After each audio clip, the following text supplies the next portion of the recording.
Hello students, in the last video we covered the gross anatomy of stomach, and in this video we'll be studying about the gross anatomy of the small intestine. First of all, what is small intestine? It is basically the longest part of the alimentary canal, or the GIT, the gastrointestinal tract, and it extends from the pylorus of the stomach till the ileocecal junction, which is before the cecum. And now, what are the functions of our small intestine? The functions of small intestine include the digestion and the absorption of our chyme. So what are the parts of our small intestine? The parts include the duodenum, the jejunum, and the ileum. Okay, so first of all, we'll be discussing the gross anatomy of duodenum in detail, its relations, its blood supply, and everything. And in the next video, then we will discuss the jejunum and the ileum. So first off, what is duodenum? Duodenum is a C-shaped tube which joins the stomach to the jejunum at the duodenojejunal flexure. Okay, so what is its extent? It is almost 10 inches in length, which is about 25 centimeters, and the head of pancreas lies in between the duodenum. So the duodenum, it is C-shaped, as I've shown in the diagram. This is the duodenum, and the pancreas are in between the duodenum. Okay, so these are the pancreas, they are in between the jejunum. Okay, what are the parts of the duodenum?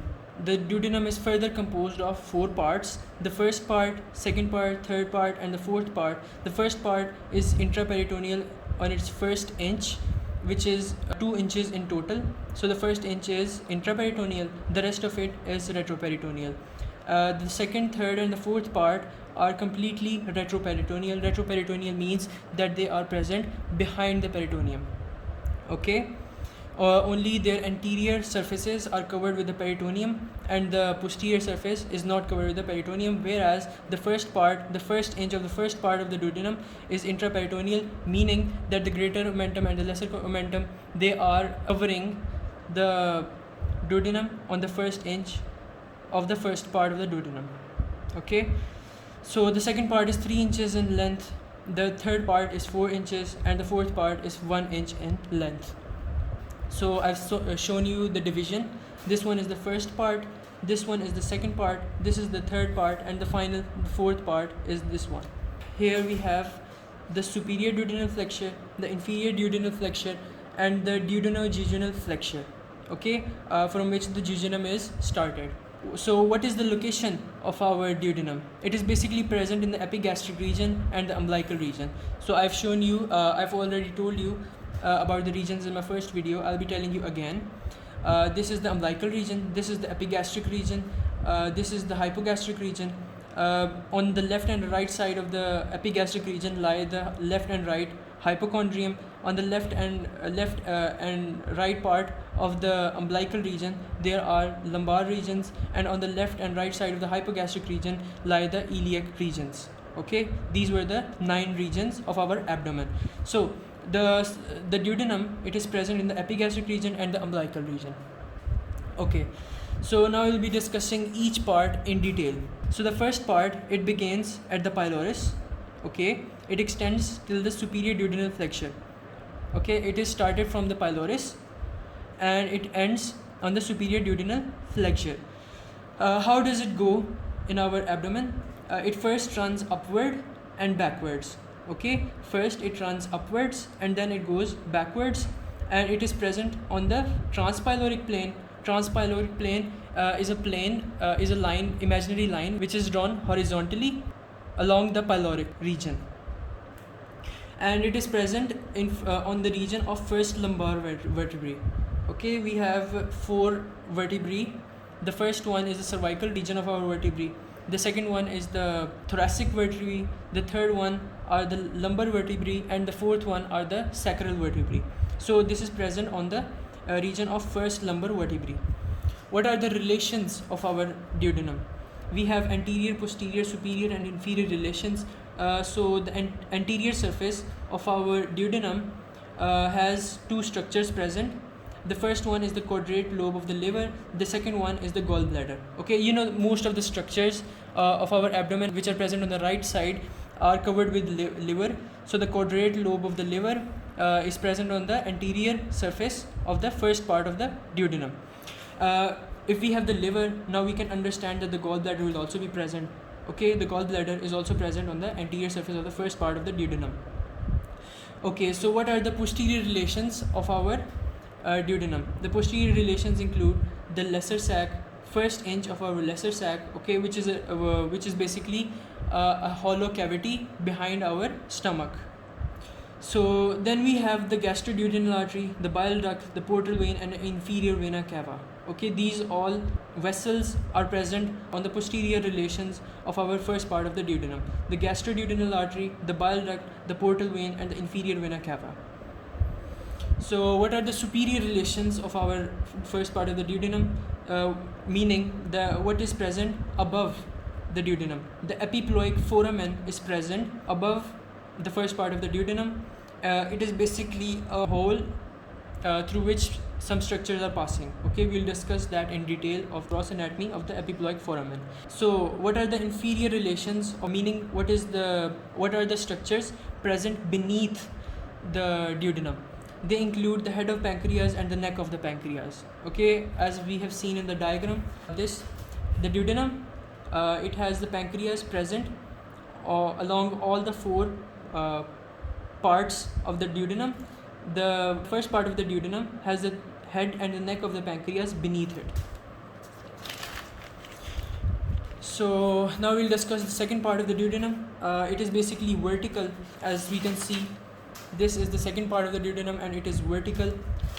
It basically begins at the superior duodenal flexure and passes downwards vertically. It extends till the third lumbar vertebrae. Okay, we know that the first part of the duodenum, it is present on the first lumbar vertebrae. So the second part extends till the third lumbar vertebrae. Now it turns left at the inferior duodenal flexure to reach the third part. So before the third part, the second part basically turns to the left at the inferior duodenal flexure, which I can show you. This was the superior duodenal flexure, this was the inferior duodenal flexure. So it extends till the inferior duodenal flexure where the third part begins. What are the relations of the second part of the duodenum? We have the anterior, posterior, and the medial and the lateral relations. Okay, we'll be discussing the anterior, the posterior behind, the medial, and the lateral relations of the second part of the duodenum. So anteriorly, what are the structures that are present of the second part? They include the fundus of the gallbladder. The first part of the duodenum had the gallbladder. Now the second part has the fundus of the gallbladder. Okay. Now we have the second thing, which is right lobe of the liver. Then we have the transverse colon, and then we have the coils of the jejunum. So the second part has anterior relations, which include the fundus of the gallbladder, the right lobe of the liver, as I have told you.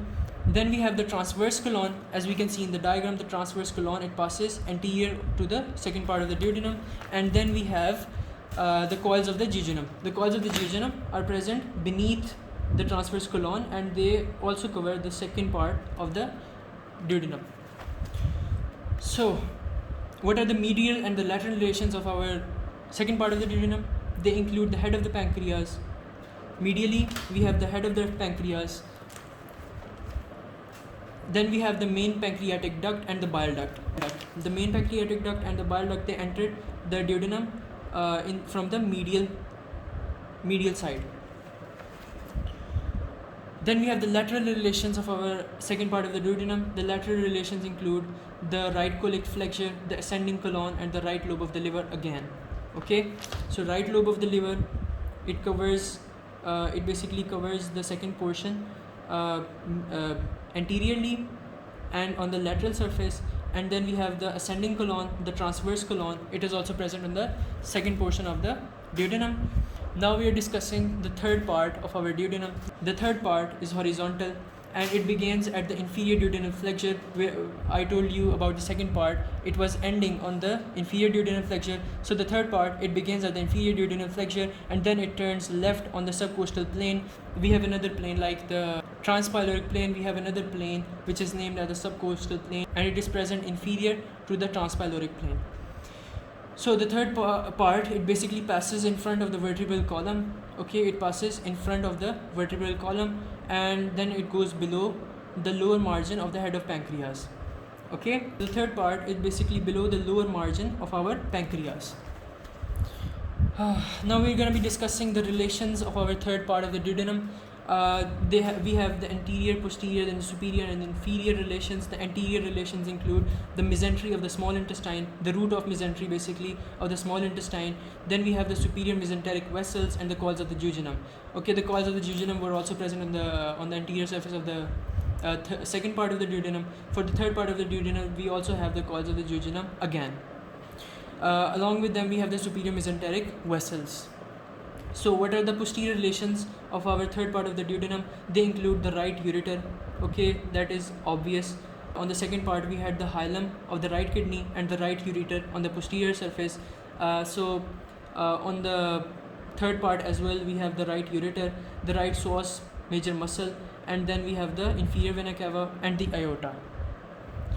Now we're discussing the superior and inferior relations. Superior to the third part of the duodenum, we have the head of the pancreas again, and inferiorly we have the coils of the duodenum. Okay.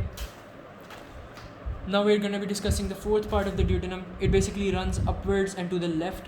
It basically runs upward and towards the left, and then it reaches the duodenojejunal flexure. Duodenojejunal flexure is basically a flexure, basically distinguishing feature between the duodenum and the jejunum.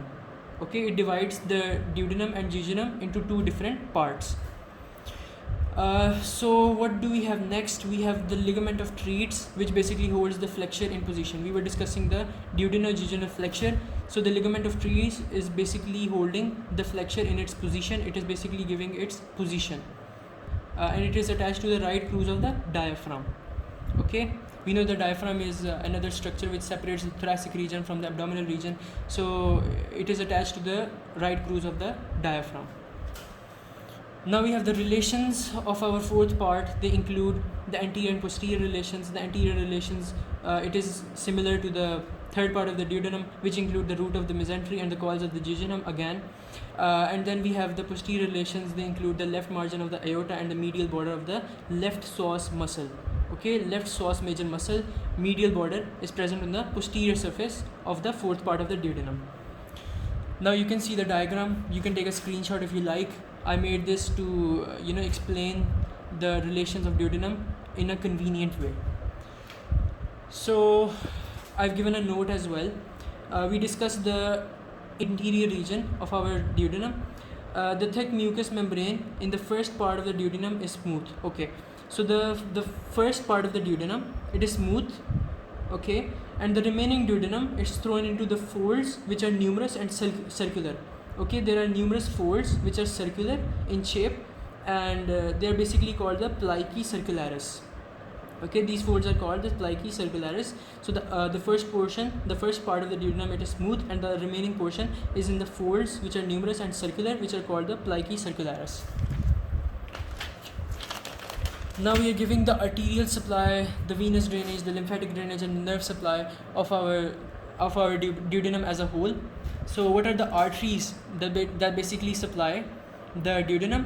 There are two arteries, the superior pancreatic duodenal artery and the inferior pancreatic duodenal artery. The superior pancreatic duodenal artery, it is a branch of the gastroduodenal artery. Okay, the gastroduodenal artery, which is a branch of the common hepatic artery, which is further a branch of the celiac artery. Okay, we know the celiac artery gave three arteries. I've told you in my previous video in the blood supply of our stomach. So the branch superior pancreatic duodenal artery, I've discussed there as well. Now I'm telling you again, superior pancreatic duodenal artery, it is a branch of the gastroduodenal artery, which is further a branch of our common hepatic artery, and which is a further branch of celiac artery. Now the inferior pancreatic duodenal artery, it is a branch of the superior mesenteric artery. Okay. Now we have the venous drainage. Venous drainage, the veins, the names of the veins are similar to the arteries, the superior pancreatic duodenal vein and the inferior pancreatic duodenal vein. So the superior pancreatic duodenal vein, it drains into the portal vein directly, and the inferior pancreatic duodenal vein, it drains into the superior mesenteric vein. Now the lymphatic drainage, The lymphatic drainage is also divided into two: the pancreatic or duodenal nodes. One of the pancreatic or duodenal nodes are for the superior portion, and the other lymphatic nodes are for the inferior portion of our duodenum. So the pancreatic or duodenal nodes, they drain into the gastroduodenal nodes, which drain into the celiac nodes. Okay, it is similar to the blood supply. Now we have the pancreatic or duodenal nodes. The inferior portion, they drain into the superior mesenteric nodes. So what is the nerve supply of our duodenum? There are two nerve plexuses. They include the celiac plexus and the superior mesenteric plexus. So I hope you learned something from the video, and I'll see you in my next video.